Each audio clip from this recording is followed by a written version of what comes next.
Magandang hapon mga kapanalig. Welcome sa programang Usapang KKK, Kalusugan, Kagalingan, at Kagandahan. Ako po si Ivy at kasama natin si Dr. Irene Lim. Para po sa inyong mga katanungan, maaari po kayo mag-text sa 0922-875-2899, 0925-896-1689, at 0917-810-6169. Para po sa may mga YouTube at Facebook, pwede nyo pong hanapin si Doc. Type nyo lang po ang Dr. Irene Lim. Gandang hapon, Doc. Magandang hapon po muli sa inyong lahat at welcome po sa ating talakayan sa Usapang KKK. Ang inyo pong lingkod, si Dr. Irene Lim, ang magbibigay na naman po sa inyo ng panibagong kaalaman. And always remember that knowledge is power. Ligtas ang may kaalaman. And when you lose your health, you will lose everything. Paki-like, paki-share, and paki-click po ang ating notification bell both sa YouTube and sa Facebook. Ita-type nyo lang ang Dr. Irene Lim. Ma-search nyo po dyan ang mga na-miss out nyo pong episode at yung mga hindi nyo naintindihan minsan, pwede nyo hong ulit-ulitin dyan. Alam ko yung ating mga followers and avid listeners and televiewers, may mga notebook ho yan, ballpen, nakaabang ho dahil tinitake note nila yung mga importante hong kaalaman. So marami hong nagkukwento niya sa akin na talagang nagtitake down notes sila. And ang atin pong anti-aging and whitening soap, so look for IV, anti-aging and whitening soap. Sa Shopee po available. Sa Shopee po kasi COD. Pag sa amin ho kasi kayo bibili, payment first. So kaya siyempre ang tao gusto nila COD, cash on delivery. Then makiagaw na po habang may stock pa po kami kasi ho parami ho ng parami ang gumagamit, no?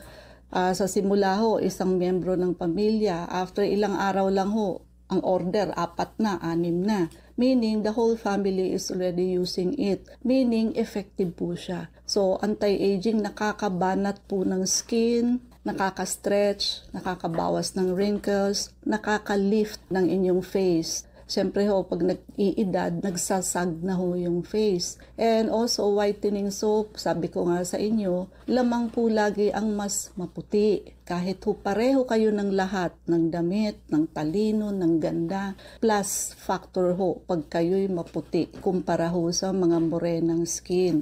Gamitan nyo ho ng espesyal na sabon ang inyong sarili. Regalo nyo na po yan sa sarili ninyo. Sabon lamang naman po yan. Yan po ay affordable.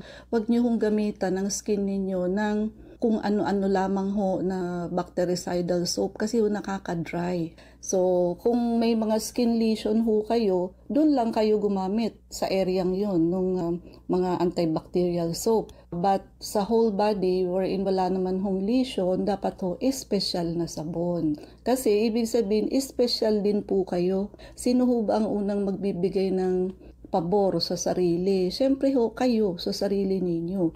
Para kayo ma-appreciate ng ibang tao, kailangan gamitan nyo ng magagandang bagay, healthy, from the inside out. So, yung mga protocol ho natin sa clinic, which is detox, blood cleansing, vector scan. Sa atin pong blood cleansing, nandyan po ang high dose vitamin C, laser, 3 po ang kulay ng laser, pula, asul at green. Pula for circulation, blue for infection and nodules, and green for immune system and oxygenation. Imagine niyo laser pa lang ho, yan na ho ang function. Ultraviolet, kung ano ho ang meron ang laser, meron din ho siya. But the significant thing na meron ho ang ultraviolet is nagpo-form ho siya ng memory sa ating immune system. So, alam niya na ho kung paano niya lalabanan yung sakit. Kasi ho, may blueprint, may memory ho na na-form sa cells. And very, ito, beneficial sa mga tao may autoimmune diseases. Actually, even HIV. Kaya lang ho, magkakaiba ho. Ilang session ang tanong bago gumaling ang isa sa iba. the higher the viral load, syempre mas maraming session hanggang sa mag-negative kayo. Even hepatitis B. Ibig sabihin, yan yung mga infection na wala hong cure. So, puro suppression and control lang ang meron. May iinumin kayong gamot sa ospital, pero pag hininto ninyo, meron pa rin kayong HIV. Meron pa rin kayong hepatitis B. So, ito ho, cure. Depende lang ho. Kailangan paglaanan nyo ng budget. O, isa pa ho yan. Kailangan ho, lalagyan nyo talaga ng budget ang inyong health. Hindi ho pwede pag may sobrang pera lamang. So, monthly, mag-aalat kayo ng certain percent na ito pang health ko ito. No, hindi nyo man magamit o edi buwan-buwan ho, may naiipon kayo para sa health. Lalo na po yung mga elderly na ibinuhos ang kanilang buhay sa pagpapaaral, pagpapalaki ng kanilang mga anak. Ngayon hong matanda na, wala na yung partner dahil nauna na ho. Ang mga anak naman ho, may mga asawa na, iniwan ho ang magulang. So yung magulang ho, nag-iisa sa bahay, walang kasama. So minsan ho, pagka gano'n nakakapagsisi. So kaya ka nga nag-anak para pagtanda mo may kasama ka. Yung pala naman pag nag-asawa makakalimutan ka na. And ang problema ho, siyempre senior citizen na ho yung magulang. Kung kailan ho wala ng trabaho, wala rin hong kaagapay financially. Kaya ho, kahit anak, meron ho kasi minsan mga single, dapat ho magtira kayo ng para sa sarili ninyo. Kasi ho, pag nag-iedad ang tao, dyan ho talaga nagkakaroon ng mga gastos para ho sa health. Dahil tumatanda na po, syempre, yung mga spare parts ng katawan. Okay? So, ang good news po is what? We extended free check-up, free urine, and free sugar testing for 1 week. So hanggang April 7 lang po. Due to public demand, dahilan po sa mga nagte-text pa po at nakikiusap para ho makaabot po sila. Kasi sa isang araw, hindi ho namin kayang tumanggap ng marami. Limited lamang ho sa isang araw ang kaya namin tanggapin. Why? Because we give you quality service. Hindi ho dahil sa libre, bara-bara lang ho ang check-up namin sa inyo. Hindi po. Pagka si Doktora Lim po ang nag-check up sa inyo, pareho lang po sa may bayad at wala. Wala pong discrimination. So, sa ordinaryong ospital, may discrimination po. Yung magbabayad ng cash, mauuna. Mahuhuli po yung mga health card. Kasi ho, hindi nagbabayad. Ayaw ng mga doktor ang health card. 6 months to 1 year ho bago magbayad sa doktor yung mga health card na yan. Actually, nakalimutan na yan ng doktor Saka pa lamang ho magbabayad. Kaya hindi nyo rin ho masisisi. Now, if you buy 2 detox, you will have a free blood cleansing or vector scan. Or if you buy detox saka blood cleansing, ang free nyo ho vector scan. So para ho bang bumili kayo ng dalawa, makakalibre ho kasi kayo ng isa. So ganun po. Ang i-inquire nyo na lamang po dyan is the price. Mga inquiry ho, ang tawag nyo ho sa 0922-875-2899. Pagka ho ang inquiry tungkol ho sa mga promo. And yung atin pong high-dose vitamin C, which is extended po ang promo dyan. Ano po ito? Discounted po. So, kaya may antimicrobial effect, may anti-cancer effect, bukod po doon, nakakaganda, nakakaputi, nakakapino ng skin. Bukod po doon, malakas po kayo pag kayo'y nakaka-high dose vitamin C. And ang detox po, nililinis po ang colon, liver, gallbladder, kidney, pinapatay po yung mga parasite, bulati, at tinatanggal ho yung mga heavy metals. Tandaan nyo ho, ang root cause ng halos lahat ng sakit is gallbladder and liver congestion. Now, ang mauuna ho dyan, dapat yung colon malinis. Kasi ho, walang taong healthy sa taong constipated. Why? Ang una hong filtering machine ng katawan is the liver. Na-filter niya hong waste product, itatapon niyo ho sa garbage organ natin, which is the colon. Pagka ho constipated kayo, once or twice a week lang ho kayo nagbabowel movement, so ang mangyayari ho is magbabackflow lang ho yung mga toxin at mikrobyo sa inyong atay. So hindi ho kayo makakapagpaganda ng atay at apdo kapag ho hindi kayo nagmo-move everyday. So, kaya ho, importante yan. Now, ang detox ho natin, hindi lamang ho sa colon, pati ho stones ninyo sa loob ng atay at sa loob ng gallbladder. Lalabas ho yan sa inyo. Ang una hong sakit kasing kadalasan nangyayari is fatty liver. You cannot reverse a fatty liver by just giving supplementation to the liver. Kailangan ho ang detox. Kailangan ho ma-unload ang atay doon sa mga batong yun. Na pagka ho yun, punong-puno na, malalaglag na ho yun sa abdo, sa gallbladder. And that is the time na makikita nyo na may gallstone na kayo sa ultrasound. Pero ho, hindi sinasabi sa ultrasound na ang yung loob ng atay nyo ipuno na ho ng stones. So, it is the same stone, intrahepatic stone, pag nasa loob pa ho ng atay. Then, pag nalaglag na ho sa abdo, then we call it gallstone. Diyan ho nagmumula ang lahat.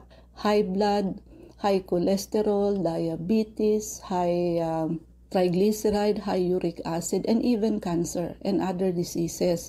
So kasi ho, yung filtering capacity ng atay hindi na ho masyadong maganda. So pagka ho naka-maintenance lang tayo everyday, ay hindi ho cure yan. So habang umiinom lamang kayo, nakokontrol.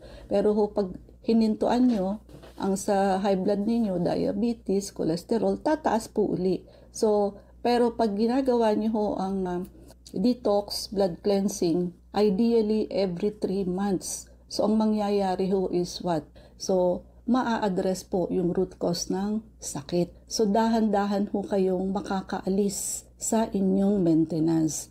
Pero ho, ang mag-aalis ng maintenance is ako ho, yung doktor, hindi ho kayo. Hindi ho kayo pwedeng mag-self-medicate na, ito tatanggalin ko na. Hindi po. Kailangan ho ng close monitoring ng inyong BP, sugar, cholesterol, uric acid, triglyceride. Kailangan po. So, para ho, mape-prevent na ho ng detox ang marami pa hong sakit na dapat masasagap ninyo and maa-address po ang root cause ng mga sakit. And also, yung blood cleansing po, mawawash out po yung mga toxin, chemicals, germs sa inyong blood, and mahahydrate po ang pasyente. Marami ho sa atin ang merong chronic dehydration. Yun ho bang dehydrated kayo, pero paano lang po, pakonti-konting kakulangan sa tubig everyday. So, kailangan ho, alam ninyo kung ilang basong tubig kayo. Depende ho sa timbang ninyo. So, ulitin ko ho uli ang formula. Weight in kilos times 50 divided by 250. Ayan, yung lalabas yung numero dyan, yan ang kung ilang baso kayo sa isang araw. And vector scan, of course, ang vector scan po, it catches the body before the onset of diseases. So, nauuna ho siya bago ho mag-positive yung mga lab test ninyo and bago pa ho kayo magkaroon ng simptomas. At lalo na ho may mga lahi ng cancer, so malalaman nyo ho kung kayo ay kandidato rin for cancer pag nakita ho natin yung 3 root cause ng cancer. And also, yung may mga barado hong ugat sa puso tsaka sa brain, hindi na ho kayo ma-stroke and heart attack kasi ahead of time, pag nakita po natin yan, may protocol ho tayo para dyan. And i-educate ho namin kayo sa mga do's and don'ts para ho hindi nyo na makomit uli yung same mistake at barahan na naman ho yung nilinis nating ugat. More than 90% po ang accuracy, hindi ho subjective ang result. Yung machine ho mismo ang magbabasa, you can easily get the result. And lahat ho ng tao kailangan ng ideally every 3 months detox blood cleansing and vector scan at least twice a year. High dose vitamin C, ginagamit na rin ho yan sa US. So, pwede na ho yung i-prepaid. Bayaran na ho habang extended po ang promo. Discounted po yan. Malaking bagay ho. And wala hong expiration and transferable. So, meaning, pwede nyo hong ipangregalo sa mga mahal nyo sa buhay. So, magpalista na po. Uulitin ko, libre po ang check-up hanggang April 7 lamang po. So, in-extend namin para sa inyo ho, para makahabol kayo, no? Pag hindi nyo pa ho yan na catch, nasa inyo na ho ang pagkukulang. Okay, so ang atin pong tatalakayin sa hapong ito ay tungkol po sa German measles. So, ano ho ba ang pagkakaiba nito sa measles? Yung natural na tikdas. So, ang German measles ho is also known as rubella. Contagious viral infection din ho ito that is characterized by distinctive red rash. And usually ho ito ay mild illness, especially ho in children, but it can be more serious sa pregnant women. Kasi ho nakakakos ito ng birth defects. Kaya ho ang mother pagka ho buntis, bawal hong magkaroon ng mga viral infection tulad ho ng measles and German measles. Mas pangit ho ang German measles sa buntis kasi ho pwede hong magkaroon ng birth defects ang baby. So yung sa anatomical part ng body, pwede hong mabingot yung anak ninyo. So walang butas yung puso, etc. etc. Usually ho, ang rashes typically starts sa mukha, sa face, then spread to the rest of the body. Sa simula ho, it often begins as small pink spots that merge to form red patches. Ang German measles naman ho, usually starts on the face also and neck, and ganun din ho. Spread downward to the rest of the body. Pero ho yung rashes ng German measles is lighter in color and consists of pink or red spots that may be smaller and less raised than measles. So mas lighter ho, hindi masyadong mapula at mas maliliit po, mas pino at mas nakaangat.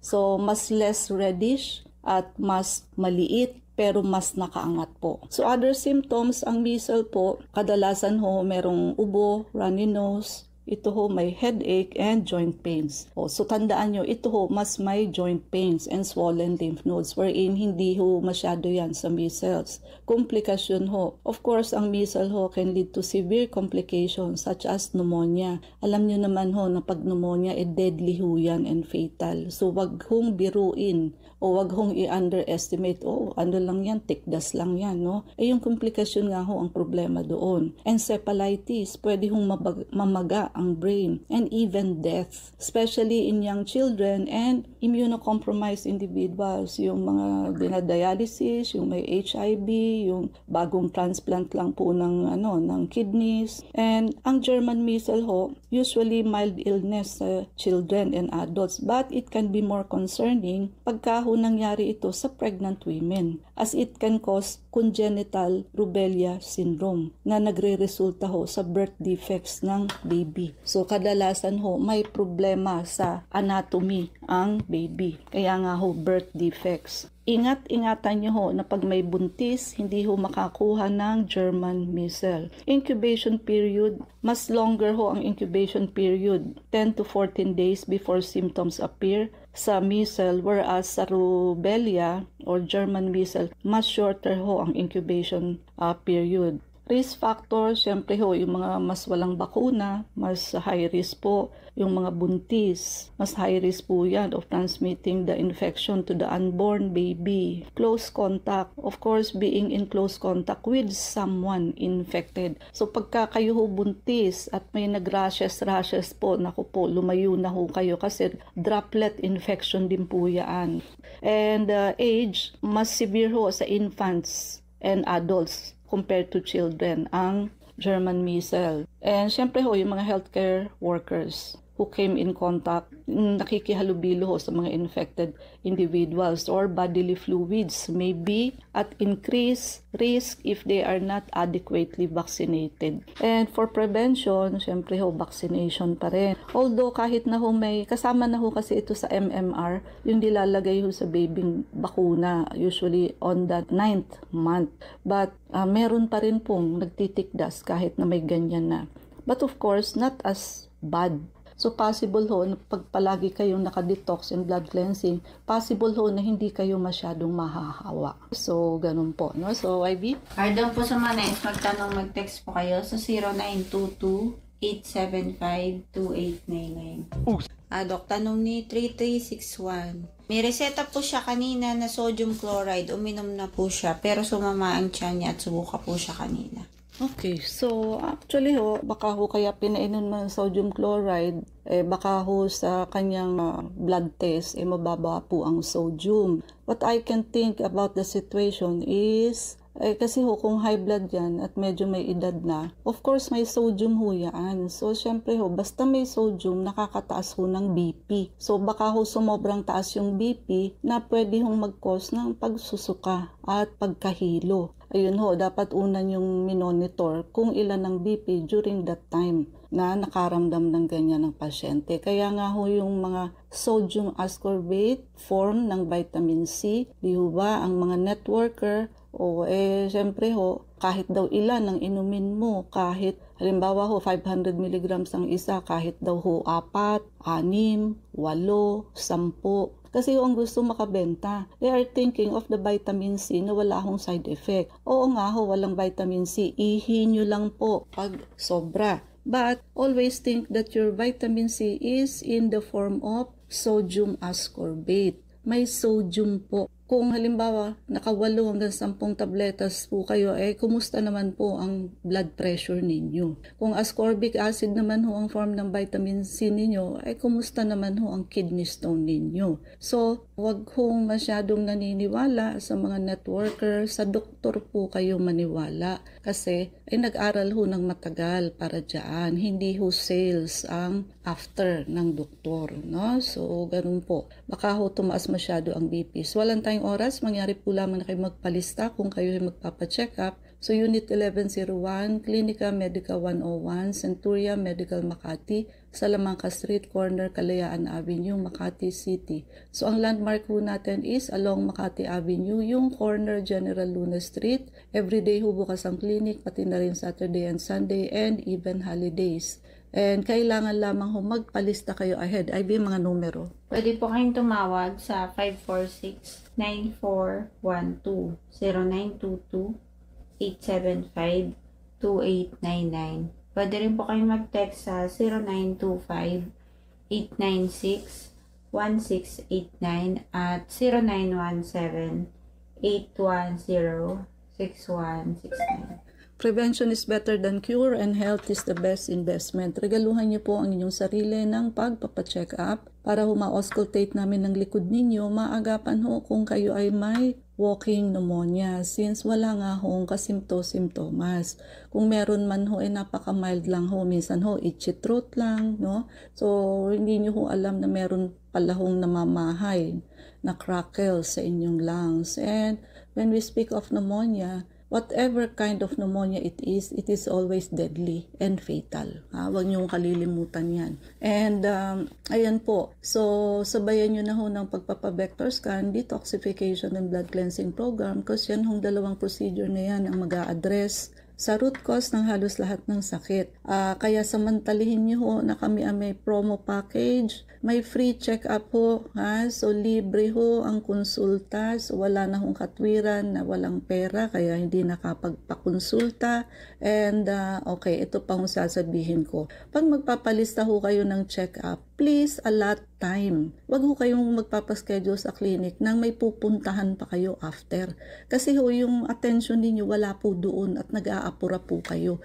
Bigyan niyo ho ng oras na pag nagpa-appointment ho kayo, yun lang ho ang appointment niyo for the day. So ayaw ho namin yung mga nag-aapura, dadating tapos uuwi. O uuwi naman pala kayo not willing to wait, ay sayang ho yung slot na inalat namin sa inyo. Yung mga nag-aapura ho, wag na ho kayong magpalista. Ang gusto ho namin yung willing to wait kasi ho talagang desidido ho kayong magpa-check up. So libre na nga ho ang check up, kayo pang mag-aapura, no? Sayang ho yung slot namin. Yung willing hong magbigay ng kanilang oras. Yung nag-aapura ho, wag na muna hong magpa-check up. And ayan po, yung buy 2, free 1. So if you buy 2 detox, meron ho kayong libreng blood cleansing or vector scan. Or if you buy 1 detox, 1 blood cleansing, free vector scan. Ang high dose vitamin C ho extended, discounted po siya until now. I-prepaid nyo na po para wag na ho kayo mapagsarahan ng promo and daig ho ng maaga pang masipag at yaan po, no? So may antibacterial and antiviral effect. Pwede hong gamitin kahit na ho doon sa mga nagkikimo and radiation. Ma-alleviate po ang kanyang symptoms. Hindi ho na yan magsusuka, manghihina at maglalagas ang buhok. No? But if you are not yet doing chemo and radiation, think twice or thrice. So baka ho pwedeng mag-high dose vitamin C na lang kayo at meron ho pa ho kami ibang protocol for the cancer patient, no? So alam niyo naman ho pagka maganda ang nilalagay sa inyo, you look better, you feel stronger. But pag ang nilalagay ho sa inyo is lason. Yun ho, talagang ano ho kayo, magsusuka, so walang ganang kumain, mahina. So, ganun po yun. So, and paki-like, share, and subscribe na rin po. I-type nyo lamang ang Dr. Irene Lim, both sa YouTube and sa Facebook. Pwede nyo hong i-research dyan yung mga na-miss out nyo pong episode or pwede nyo ulitin yung mga ibang episode. Makiagaw na po habang may stock po kami ng anti-aging and whitening soap. Look for IV anti-aging and whitening soap sa Shopee. COD po yan. And also, magpalista na ho habang free check-up, free urine, and free sugar testing. Kasi ho, limited lamang ho ang slot namin per day. So, makiagaw na po kayo. So, IV? Maraming salamat mga kapanalig sa pakikinig sa amin sa hapong ito. Abangan niyo po muli kami bukas, alas 4 hanggang alas 4:30 ng hapon sa programang Usapang KKK. Kasama natin si Dr. Irene Lim. Ako po si Ivy at sumainyo ang katotohanan. Salamat po.